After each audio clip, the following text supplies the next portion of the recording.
sorry for being myself. People say the truth will set you free, that honesty is the best policy, sharing is caring. All those feel-good, heartwarming cliches, but for my story, the truth condemns me. Ever since I've come to college, I've lied my ass off. But today, I'm telling the truth. The whole truth. My truth. Everything about my life has been hidden from the people back home, especially my parents. Imagine a couple, late 40s, early 50s, conservative as heck. Classic, traditional Indian parents with strict standards and a hint of racism. They wouldn't approve, and as much as people want to believe love is unconditional, this isn't. Or maybe doesn't even love. But, regardless, I am not their representation of perfect. I am not light-skinned, but not too light-skinned, because then they can't tell you're a proud Indian. I'm not quiet and submissive, but also a really good cook, like housewife material.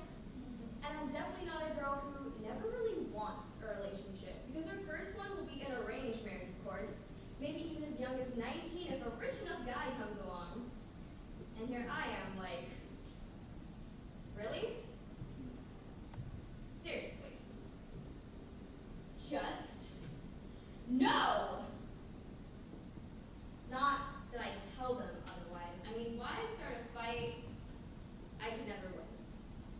It's like trying to fight an 80-foot monster, and I'm 5'8", when I'm wearing freaking 4-inch heels.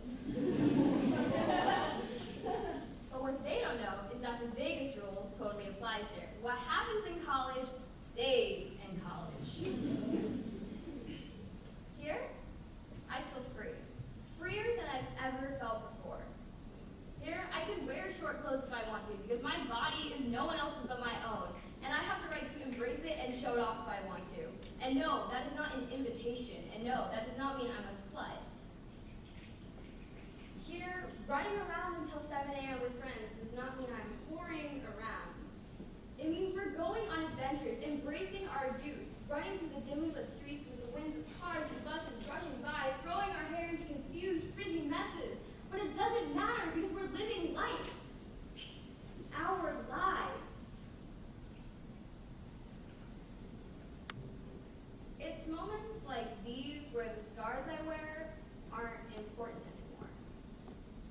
I'm not the anorexic girl with skinny arms and legs, starving herself, bleaching her skin to look like her mom's favorite actress, the one she wished I looked like.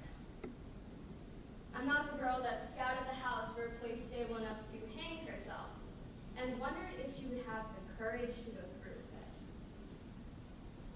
I'm not the girl that packed her runaway sack hidden in the back of her closet, just in case she had enough of all the abuse and the insults and the slaps.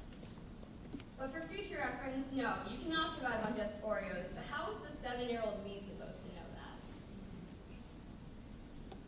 It is what it is, but at least right now, it isn't any of that. What do my parents think?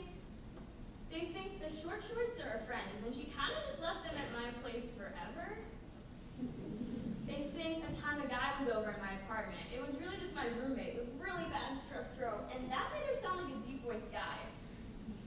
They think me running around until 7 a.m. never happened. I was in bed by 10 p.m. I ate ravioli for dinner that night, and yes, I would study hard and make them proud. My lies became their truth, and it was the lies that set me free. It was through lies that I found my own sense of self, my own identity. One without you shoulds and your wrongs and finger wagging and constant disapproval. And without all of these barriers holding me back, I discovered so much. For example, did you know you could flirt? Because the concept was so foreign and unladylike in my house, but now, not so much. Did you know what sex was? Because I definitely did not. Apparently it wasn't important for a future housewife to know, so I Googled it. And shit, I shouldn't have hit images. But best of all,